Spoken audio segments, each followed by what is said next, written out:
my name is Ron Cantor, and we're coming to you from Israel. This is identity theft, how Jesus was robbed of his Jewishness.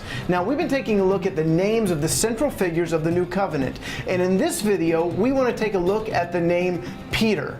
Now, we first see Peter in John chapter 1 when Yeshua says to him, "You are Simon, son of John, but you will be called Cephas." Now, that word Cephas is a Greek transliteration of an Aramaic word, which was the spoken language of the Jews of that time, very close sister language to Hebrew.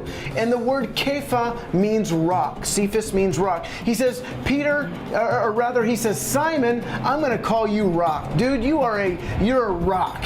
And it says at the end of that passage, which is translated into rock or into Petros, where we get the word Peter from.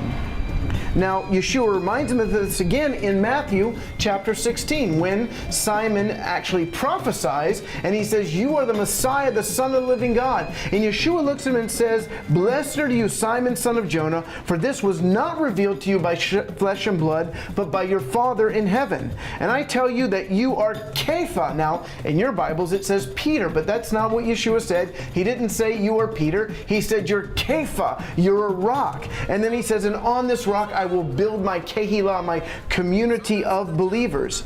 Yeshua gave him this nickname in Aramaic, Kepha, that then in Greek was transliterated to Cephas. We actually see the word Cephas a few times in the New Covenant, but most of the time they actually use the Greek word for rock, not the transliteration Cephas, the Greek word Petros or Peter to use as the name of Peter. Now, the problem with the name Peter, well, there actually is no problem. It's a fine name, but you have to understand it wasn't a name. That was the first time anybody ever called anybody Peter or Kepha, when Yeshua gave him that nickname. Now you have people all over the world, from Peter the Great to some kid in America named Peter. But Peter was the first fellow that was named Peter. The reason this is important, though, is because Peter is not a very Jewish sounding name.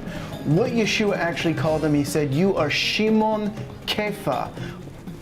It's a huge difference. And what we're trying to do here is not get hung up on names.